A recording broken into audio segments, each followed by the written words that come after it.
All right, welcome everybody. We're in Upstream Data shop here in Lloydminster, Alberta. This is really our bread and butter product, what we're really well known for. It's called a hash generator. This unit, it's about 5 foot wide, 16 foot long. It contains a natural gas genset and a Bitcoin mine all in one skid. Fully metal enclosure, as you'll see in a bit. The generator room is fully segregated from the Bitcoin mining room, just to allow optimal cooling. And basically this was designed to be put on any stranded gas, whether that's just sitting gas wells, vent gas that's being vented and wasted to atmosphere, flare gas, of course. The big ticket item is reducing flares. But it can also be applied to any source of natural gas, such as pipeline gas, if it has the right economics, landfill gas, if you have the right fuel gas system to deal with that different quality of gas. But pretty much this shows up as is, fully certified. When you plumb it in, it's pretty much ready to go because we do full load testing, quality control, and everything else here at our shop. Okay, the first thing I'm going to show you is the genset side. So we build, and we can show you some footage and some clips of the fabrication side of our shop and the load testing when we actually run up the generator and make sure that it can pass our load test and quality control. But basically, like I said, this side here is the generator side, and this unit is a 90 kilowatt. It'll burn about 25 MCF of gas a day. We integrate a PSI engine with our own generator and fuel gas system and more. So this is what a typical unit might look like when it shows up. This unit, like I said, would be about 25 MCF a day, or about 0.8 decks a day, or that's about 800 cubic meters of gas volume at nominal spec. So this room is the engine room. It's self-contained, fully segregated from the other side, the Bitcoin room. You basically just plumb the gas in. We have a scrubber integrated right in the unit right here. This is just to knock out any free liquids that get past your separator or whatever is feeding this unit. That'll just protect your unit. It has drainage, so the operator can, release any fluids that build up. So every unit is built in with a scrubber. Complete fuel gas system. There's a pressure regulator up here. That regulator can be sized to varying spec.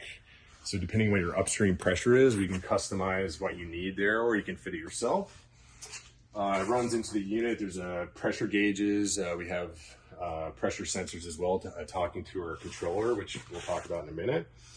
But yeah, these units come fully skidded, ready to go, all built by us, quality controlled, and yeah, basically ready to plumb and play. So this is the other side of the unit. This is where the operator is generally going to come in and check. We have depending on the model, we do bigger engines. Like I said, this is a 90 kilowatt package. We do 180 and a 360 size. The 360 is coming out, but right now we're doing the 180 and the 90. So this 90 unit comes with like extra reservoir for oil, so you can reduce your PMs frequency. Day tank, so the operator knows where the oil level is. You can put a little extra in there. It's more of a standard genset setup. We have a Dynagen controller right here. This is actually tied into our PLC system on the other end, which we're going to show you in a minute. But basically just a digital control panel. This is an EPA certified engine, so it can be used anywhere in Canada or the US.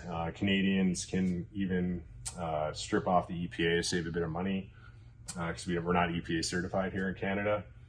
But basically we even have, for the operations, like quick shutdown, basic safety measures if there's an emergency shutdown. We have lighting in here, so when you're operating, you actually have visibility in the dark. We went through the fuel gas system already. On this side here, maybe we talk about how the airflow works. So we also try to build things quiet, so the building is insulated, sound attenuated. So inside, all the noise the engine's making is going to be contained when the doors are closed. Now the noise will come out all the front here and with the radiator and the intake. We can add soundproof shrouds to that just to keep it real quiet if you're in an area where you have residents nearby. A lot of standard oil field stuff here, nothing too inventive on the soundproofing. In terms of how we do airflow, because we want to build something that can operate anywhere in the world, whether it's like northern Canada, like we're here in Lloydminster, or northern Alberta, or if you're in South Texas or Mexico. It's designed to fit anywhere, just like all of our products. One size fits all climates. So basically, this here, to give you an idea of what the hell this attachment is, this has a few purposes. Number one, it actually dampens sound. This is just the sound box that we attach to radiators for engines, just to help kill the sound. It actually has other purpose. If you're in winter and you want to put some back pressure on how hard this thing is cooling itself, because it's minus 40 degrees C, you can actually shroud off these sliders on both sides. You can shroud off the airflow and sort of choke the fan back, so it's still cooling the engine adequately, but it's not keeping the room too cold.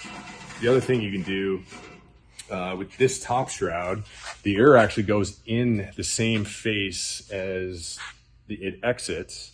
This shroud, but when it's closed like it is now, all the air will be forced out the sides and away from the building. But say you're in the winter and you actually want to keep this thing pretty reasonably warm inside to prevent freeze-offs as your wet fuel gas is coming through the system. You don't want it to slowly freeze off the pipe. You actually just slide this top one open, and then the air is allowed to go recirculate back up and into the intake. So it's really just built for all climates, and it's all manual control. That's what's sort of standard in oil field. So your day-to-day operator who has to check the engine pretty routinely anyway, usually we recommend at least once a day. But if it's running well and it's not burning oil, you can basically come out as frequently as you need. But he can come out and just adjust sliders to put the airflow where it needs as the climate's changing or as the weather's changing from like winter to summer. In Canada, it's gonna be really cold in the winter. You're gonna want some heat recirc. In Texas, you're never gonna want any heat recirc. You're gonna always close this off. So it has some built-in capabilities on just dealing with the varying climates. So further to call it the front side, the radiator side of the engine, what happens when you have to maintain this thing? We build custom steel buildings to fit all of our products. This is self-framed 22 gauge steel. You can say you have a radiator fail and you need to swap it out, or a water pump go, or maybe the engine craters altogether. You pumped methanol through the thing and blew out the bottom end. I've seen that happen. You can basically service it from the front end. This whole door swings off. So if you have to do any repairs or maintenance on this front door, you can. On the inside, you can access the rad and do whatever you need to for any maintenance events from here. You can basically pull this whole thing out, just bring in a little picker or any other means to pick this unit up if you're doing a major servicing event. Slide it out, put in a new unit, or slide it out, repair it in the open air, or bring it back to the shop on your service vehicle, and basically just maintain this thing. So everything's really built for operational guidance and ease of maintenance, if you will. And yeah, that's about it. It's lined with aluminum liner, insulated on the inside, which is dual for just keeping heat retention when you need it, but also for soundproofing so that sound can't penetrate through the tin. So it's basically the engine side, more or less, in a nutshell. We build these fit for purpose. Like this, while this is a dedicated Bitcoin mine, you actually don't have to use it only as a Bitcoin mine. Say you're running an oil well, whether it's temporarily on a genset while you're waiting for power to come in. Maybe you're like a lot of us in Canada, you don't have an option for utility power to come into site, or no other means to drive your prime movers, and you're stuck with gensets. This can be configured just to run your well site or your well facility, normal spec 480 volt. And we can send the surplus power to the Bitcoin mine. So for example, say you're running a multi-well pad. It's common, say in this area, to run 1, 2, 3 wells off one engine. You can do that with this thing. You can even oversize the engine beyond what you'd normally do for running multi-well batteries or your oil and gas facilities, and then ship all the surplus capacity power to this side of the building, which is the Bitcoin mine. So it's like in a situation where you have a lot of gas on a well, you drill a well, it comes on strong with gas, you need the power to run the well site, but you have too much gas. Well, you can take all the excess power and send it to the Bitcoin mine and effectively sell it through the Bitcoin network. And we have a load control system that we've been, that we're really well known for and have done for years, that basically will control the load so that it never overloads your prime mover for your wells. Because the last thing we want is to install a Bitcoin mine on an engine that's running your wells and then knock your engine down because we overload it with a Bitcoin mine. So I'll get into the control system in a bit, but that control system basically sheds the load to allow you to always keep your critical facilities going. And I'll explain to you in a minute how that works. All right, so again, we're talking about the 90 kilowatt hash generator. Comes in multiple sizes. We're doing the 90 and the 180 right now. This is the money-making room. Okay, so it's currently bare. There's no computers on the rack, but what you're going to see is basically what you'd step into for the Bitcoin mining side. Now, previously I was talking about if you're running this as just a gen set to run your facility, and you may or may not be using a Bitcoin mine at any given time if you don't have the excess gas or the excess power available. This room also just acts as an operating room. So your operator, especially if you're in the cold, you get to step inside here out of the cold wind and sort of warm your hands up as you're operating the engine side or checking graphs or anything else you're doing for logging, the performance of your package. So we'll take a little step inside. This is a steel man door, always locked. We can obviously put all kinds of different locking mechanisms. We normally just put a normal steel lock on there, but you can put deadbolts, keypads, other fancier like remote control locking mechanisms and door alarms. So it's a little tight in here, so I'll go inside. You might have to hold the door open. So we'll show you on the inside, like on its own, but basically what we got here is just the room. This is basically your standard hash hut Loadcenter module. They're all the same. We build these in, what we do here is we're all about modularity. We always want to build something that can fit any size application. So when you look at our standalone hash hut load centers, you're either going to get one module like this. One module means one fan system, one rack system, which can hold 24 new gen miners. So about 80 kilowatt of power or 90 kilowatt capacity, 24 miners at a 3.3 to 3.8 kilowatt, depending on your clocking. That any model fits on this rack. And basically we have a very, unique system that we designed proprietary to us, where the airflow, and I'll show you in very fine detail here in a second. The fan is under the rack. It pushes in. It's forced to come up and leave to cool the miners. It's a funky way of doing things, but I'll show you on the outside why we do that. Part of it is if you're in a really terrible climate like Alberta and you get snow past your filtration, this model of design allows the snow that might creep through, the rain, the heavy dirt, any bugs that get through, bug guts that get sliced up in the fan. It's going to basically come in here, and I won't say all of it will drop out on the floor, but what we've seen is that most of it will. It depends on how hard you're pushing the air. If you're full tilt in the winter, the fine snow can be carried up. So I'll explain how this can be converted to passive cooling just by turning your VFD off. But this fan here, it's VFD control. We'll show you in a second, control it remotely. You can control it, you can just keep it manual. We just keep, if you just need a potentiometer, your operator just wants to do it by hand, he can do that. We have overcurrent protection. You can just shut the fan off if there's some critical failure or you just want to isolate the fan for any maintenance work. You can just shut it off right here. And basically, there's two layers of filtration. So currently what you're seeing is a natural fiber. It's very loose filter right here. And on the other side, as you'll see in a minute, there's natural fiber over there. We also can integrate, and it's like an optional add-on. If you want really, really tight filtration because you're afraid of dust, which generally is not a big deal in Bitcoin mining, although people will argue that topic. We have an attachment, basically pocket filters attach here, high surface area, high filtration. It's about MERV 8. We have varying MERVs, but every time you go higher MERV, you can derate the airflow, so it's really up to the end user. But if you want super high filtration, we have a framing that is just a slotted, more or less slotted 20-inch by 20-inch pocket filters, 4 modules, just frame out right here and basically do all the filtration you need, including blocking snow. And we're gonna fire this thing up for you, but basically this is just on a hinged frame with the filter in it.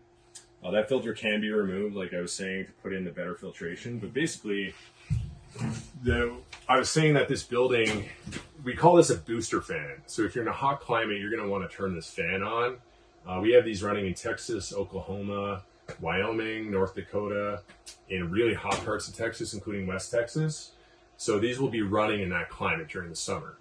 But say you're in Canada, which also gets quite hot during certain periods of the summer.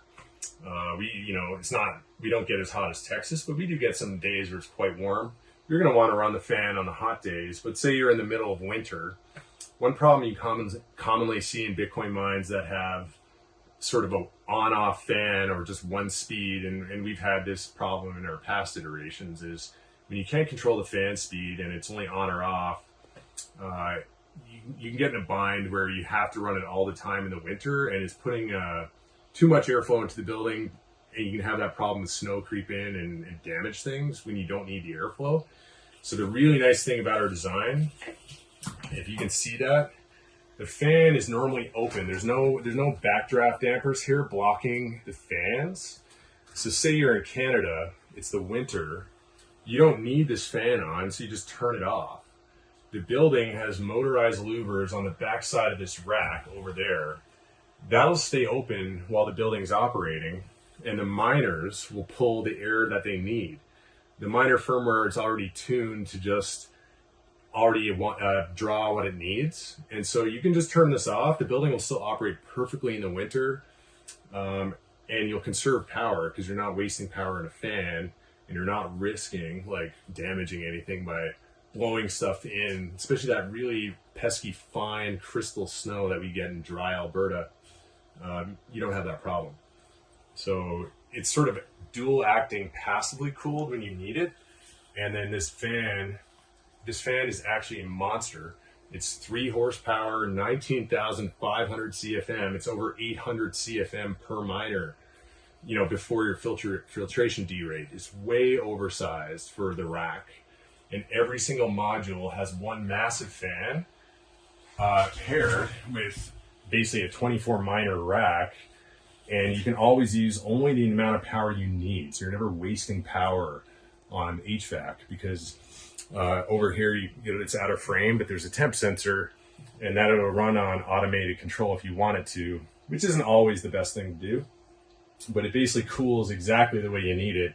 And you can just turn this full tilt if you're in a really hot day to get it to, cool your machines.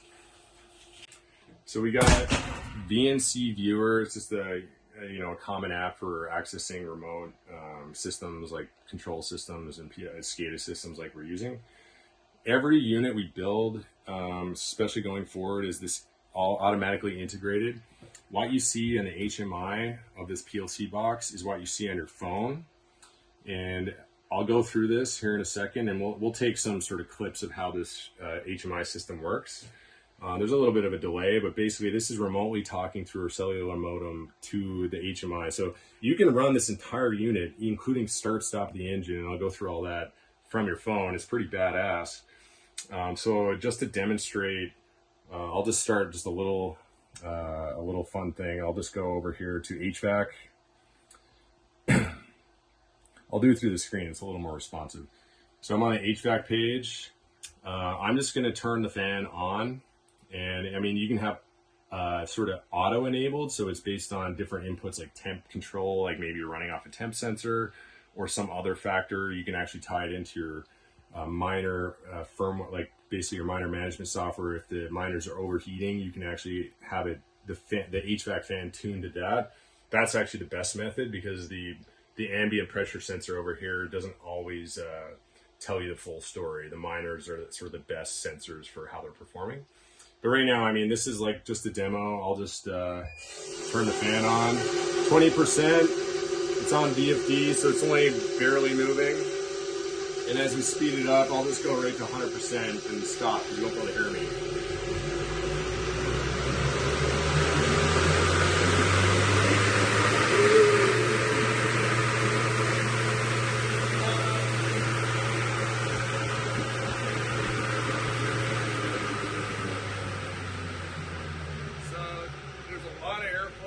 Get loud in here, as you'd imagine. We do recommend hearing plugs, but you can see at any point in time how the fan's moving, and we have graphs and the like, which, because this thing hasn't been running, there's not a whole lot to show in the graphs, but you get to see historical graphs of temperature, fan speed, engine RPM, engine oil temp, what else, battery voltage, coolant temp, oil pressure, all of that is logged. So this is really nice. If you have an issue, you're remotely monitoring this thing, and I'll just punch a few screens for you. Like, here's an engine screen, RPM, engine temp, oil pressure, battery voltage, phase currents. We have different alarm set points. You can set it so, okay, so your phases are out of balance, something happened. You don't want to run this thing way out of balance, so you can proactively either automated load balance. It'll actually phase balance automatically. Some of that we're still working on and tweaking. Yeah, so we have an alarm screen. There's all kinds of set points you can have, but basically right now there's 3 alarms. That's because the engine's not communicating, because the engine's unhooked right now. But you could have something happen, like say you wanted to alarm you before, let's say it's in a hot climate, you wanted to alarm you before it's going to hit high temp shutdown mode. It'll hit the alarm will trip, it'll call you, text usually is what we prefer. It'll let you know this thing is getting hot, maybe take a look at it. And that could be a variety of things. Like, it could just be, you know, your operator didn't open up the coolant shroud that we just talked about earlier. There's graphs. We have engine graphs. We have power graphs. That's just pure AC power, what this thing is using. HVAC graphs. The engine graphs basically just track a historical trend of what you were seeing on the engine page, which we went through here, but like engine temp and oil pressure. This is really useful because when you're the remote operator of this thing, like many of you will be, and you have a site operator that, you know, might check the unit once a day, but you're actually the control room. If you have something happen, say, well, I've had scenarios where, say, like the thing overheats all of a sudden. It goes from normal heat to spiking and off the charts. The engine coolant temp's off the charts. Well, you can sort of figure out what might have happened to the engine. For example, that would indicate a broken pulley, because the fan stops moving on the radiator stops cooling the engine temp shoots up, and the thing shuts down into a safety mode. But it's really useful because by looking at the trends, you saw that the engine coolant was great all day long, but all of a sudden it starts pumping up and spiking and it trips. You can call, you sort of have an idea what to tell the operator or mechanic. And I've done this before. It's like, that looks like something happened to the belt or the water pump or something. And they're prepared. They can go out with maybe having the proper actual tools and the proper actual equipment, and just save you money on having to go out and check it and then not having the right crap and, you know, going back to the shop. So this system is extremely useful. Anyone can control from their phone or laptop. You can run any modem you want. We normally supply like a cell modem. And I guess I should just show quickly the power side. So we have sort of a one-size-fits-all controller. This little controller, with all of our proprietary software, basically can fit into any of our load centers. They're all designed to pair with the genset. They're also all designed to pair with just a pure hash hut. So if you don't have a genset, this is quite useful, because you see we currently have products up to 10 PDUs in size. This one's set to 1 PDU because it's only a 1 PDU building. If I had a 5 PDU, currently won't let me hit 5, but if I had like a multiple PDU setup, you'll have more than 1 PDU to activate. You can then hit the PDU, and it's programmed for this particular PDU, which is an Orient PDU. It's sort of up to the end user what PDU they want to use. Orient's been really good with us, and we have some custom PDUs coming down the pipe. But this one, basically, if we can maybe look over at the PDU screen, let's sort of swap roles here. This will shed itself on a timer or on different control mechanisms if needed, like if it's tripped. like, the engine is clearly showing it's overloaded for some reason, it can trip down. Or you can log in remotely. Maybe there's a phase imbalance and you just want to manually shut off one, or that someone's going to do something, just maybe check a miner, and you want to just for any reason remotely turn it off. You can just basically turn off one by one. I'm just selecting random ports,